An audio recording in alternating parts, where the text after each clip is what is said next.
Good to see you, DeAngelo Williams. How are you, man? Hey, how you doing, man? Good to see you. Normally when I see you, you're running a 40. Yeah, and you were talking about it with me before. You're not impressed with what I'm doing? It just looks painful, dude. Every step that you take just looks painful.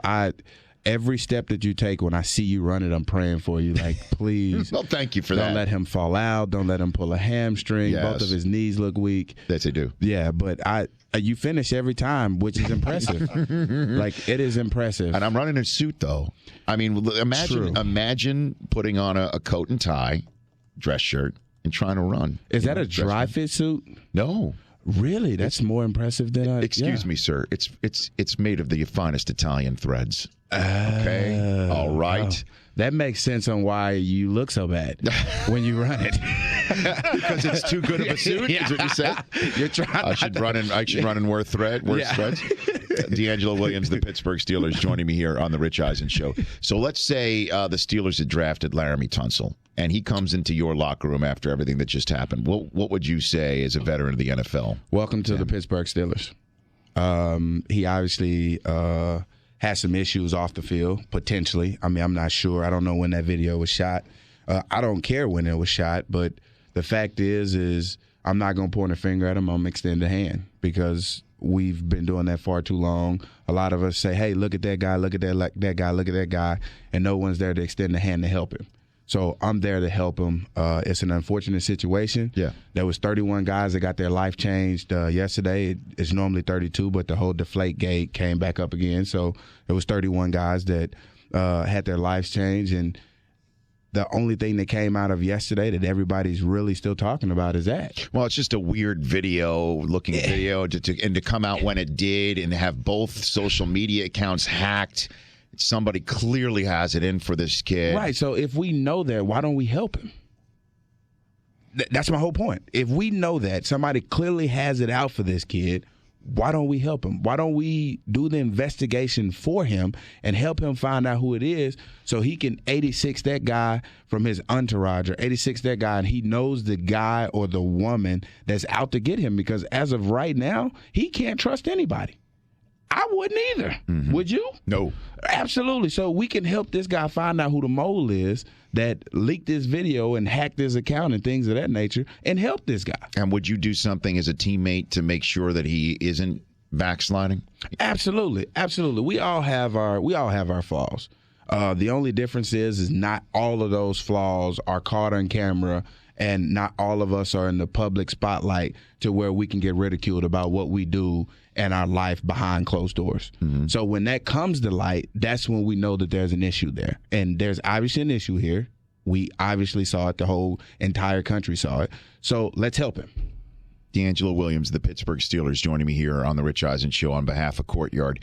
Your new teammate, based on last night, Artie Burns. I don't know if you're aware of his story, but he has quite a story. Does he? Well, yeah. I mean, his mom passed away of a heart attack a couple of years ago. His father's in jail. He basically is the man of the household. Right. Coming in right now out of the U, coming into your spot right now. He's probably way beyond his years in terms of his age. I missed this story because the Laremy Tunsil story kind of that makes my whole point. That makes my whole point right there. I missed that story because nobody's reporting on that story because tragedy trumps triumph in this country. So he's coming to into your program right now. I cannot wait to meet the guy and shake his hand because we needed a cornerback. It's apparent, not from my perspective, but that's what all the fans, and that's what you guys talked about, is that we needed to go defense, and then we go defense, and we get a great kid in Artie, and I'm interested to see how Coach Tomlin works with him because he's a defensive guy, and he loves his defensive players. What's it like to be coached by Mike Tomlin, DeAngelo? Because he can throw some tough love at you even on social media. It's all tough love, man. It wasn't even tough love on social media, man. When he said what he said on social media, it was his way of letting all the players know that whether you're on social media, whether you're not on social media, I'm on everything that you can possibly think of. I'm on Snapchat. I'm taking pictures, or not necessarily taking pictures, but I'm involved in everything you're involved in. So I'm proactive as opposed to being reactive on what you're doing in your life that can potentially to involve the Pittsburgh Steelers. So what is it like being coached by him then? It's interesting, man, because he allows you to be a man, and he only addresses situations that need to be addressed. Anything that's not broken, he doesn't try to fix it. His motto is be the best you that you can be. I got DeAngelo Williams here on the Rich Eisen Show, and I kind of felt bad that I interrupted during the draft night last night when Artie Burns was being broken down as X's and O's by Mike Mayock and was beginning to tell that story. I interrupted it because the Broncos had just traded up into the 26th spot. It was a pretty big story, and Paxton Lynch is now a guy who's now, for John Elway, the face of that future franchise from Memphis. You're smiling right now. What are your thoughts on Paxton Lynch, DeAngelo?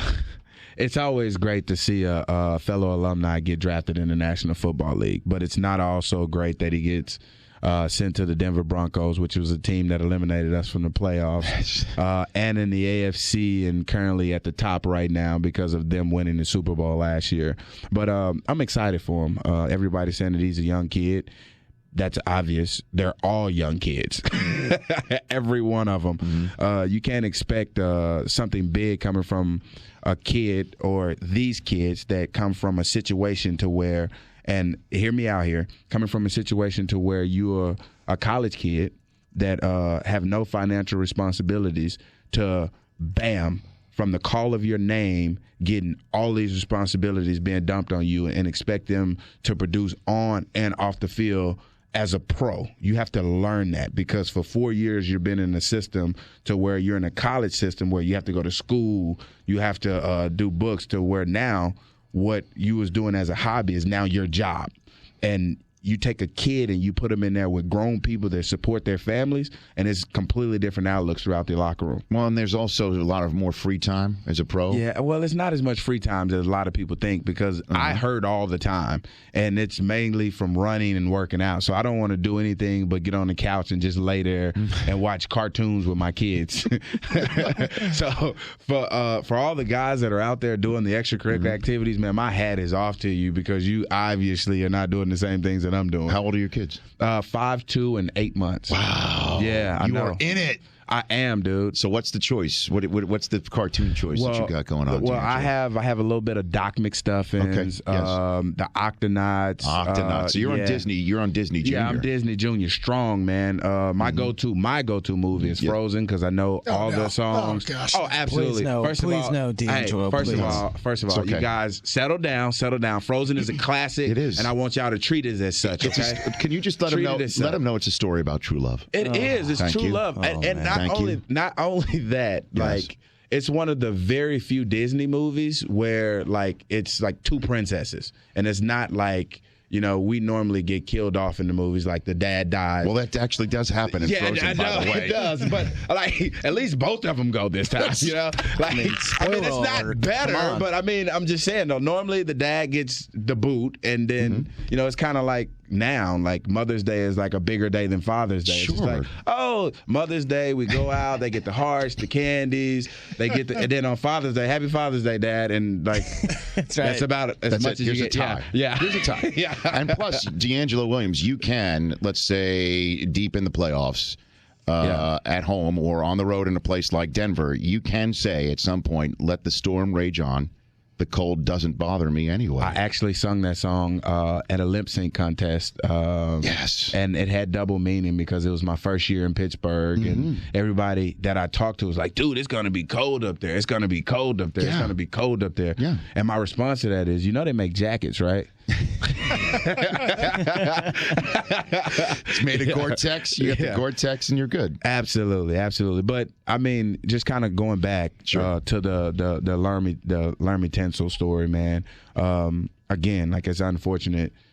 We got to help these players. Well, what is the answer to help them even in college? Are you of the mindset that if you put more money in his pocket, that would actually help his life? It's not putting more money in his pocket. Like it baffles me how the model that they use from back in the days, because this model is obviously broken. The NCAA model of, we're going to take some players, we're going to give them a free education, we're going to give them pretty much minimal pay to live off of monthly, and we're going to make billions of dollars off of them, and this model is going to work.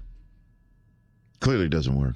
Absolutely. Like, the times have changed big time. Model still stays the same, but the times have changed, and it changed from this standpoint. Like, the college player back in the days didn't need much to be successful and to compete at the levels that they were competing at. Or when the time when this construct was created, crew was making the most money for an athletic department. Right. And not only that, it wasn't publicized as much as it is being now on players maybe potentially taking money. So what's the answer? The answer is this. Give these players what they need to be successful. What's that? Money? Well, I don't know what that is, because but I mean, at this point in time, they're not doing anything. They're not doing anything. So we got to start somewhere. Mm-hmm. So do we tinker with giving them money? No, because then that's taking money out of the $1 billion profit that they're making. Right. So they're definitely not going to do that, and it's not going to bother any of the players. Any of the universities from this standpoint. This is where the NCAA differs from the National Football League. The National Football League has fantasy football. Fantasy football turns fans of players and fans of teams. In college, they're fans of the college. True. So it doesn't matter if that player gets in trouble or not, that fan is still going to be a fan of that college team. Doesn't matter. Unless you're like Tim Tebow or somebody that's just like the face of the organization. Johnny Manziel. Right. Unless you're one of those guys. Other than that, man, you're just a player that got in trouble. You get suspended. They're still going to be behind that organization. In the college, they know that. So we can continue with this model and making the money that we're making, because until there's fantasy football in college and people are fans of college players, this model is not going to change. DeAngelo Williams here on the Rich Eisen Show. Can I get you one more segment? Yeah. Here? Okay. We'll come back. We'll talk about what you're doing here in Chicago with Courtyard. And I got to mention a name that is like waving a red flag in front of you. And I fully know I'm going to be pushing a button. Okay, I'm warning you. The DeAngelo Williams button is going to be pushed. Okay. The perfect button. Next here on the Rich Eisen Show.